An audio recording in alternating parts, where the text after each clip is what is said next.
আসসালামু আলাইকুম প্রিয় দর্শকবিন্দু। আপনার ধানের চারা হলুদ হয়ে যাচ্ছে, বাড়ছে না এবং চারা পচন আসছে, গোড়া পচে যাচ্ছে। এই সকল সমস্যার সমাধান দেওয়ার চেষ্টা করব এই ভিডিওতে। ভিডিওটি না টেনে ভিডিওটি দেখার অনুরোধ রইল। এই ভিডিও দেখলে আপনারা জানতে পারবেন ধানের চারার পরিচর্যা কীভাবে প্রতিকার করবেন সে বিষয়ে আপনাদেরকে জানাবো। সাথে থাকুন।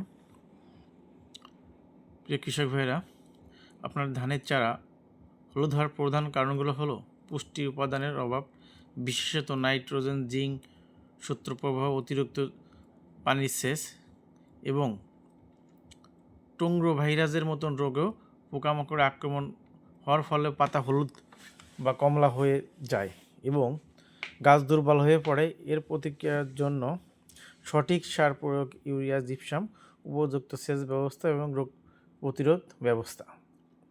পুষ্টির অভাব পূরণ করবেন কীভাবে? পুষ্টির যেমন নাইট্রোজেন হচ্ছে ইউরিয়া সার। নাইট্রোজেন অভাব হলে পুরনো পাতা থেকে হলুদ হওয়া শুরু হয়, গাছ দুর্বল হয়ে যায়।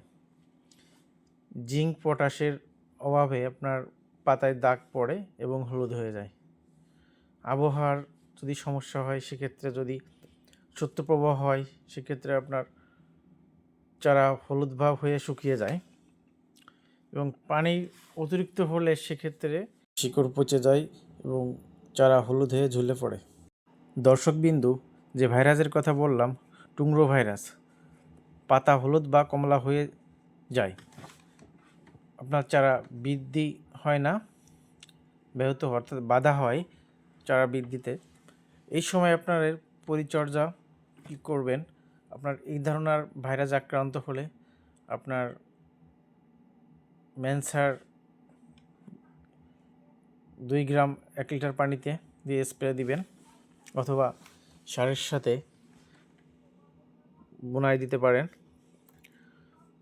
দর্শকবিন্দু, আপনার পুষ্টির অভাবের জন্য নাইট্রোজেন অর্থাৎ ইউরিয়া প্রয়োগ করবেন প্রতি শতাংশ জমির জন্য 300 থেকে 400 গ্রাম, জিপসার 500 গ্রাম এবং গ্রোজিং দিবেন 200 গ্রাম এবং পটাশ অর্থাৎ এমওপি আপনারা ডাইরেক্ট সারও দিতে পারেন অথবা স্প্রেও দিতে পারেন। টপ পটাশ বা মিম পটাশ পাওয়া যায় এবং সাথে ডিএপি সার দিবেন। ইউরিয়ার ভাগ কম দিবেন এই কারণেই, ইউরিয়া বেশি দিলে গাছ দ্রুত বাড়ে, গাছের রোগ প্রতিরোধ ক্ষমতা কমে বিভিন্ন রোগে আক্রান্ত হয়।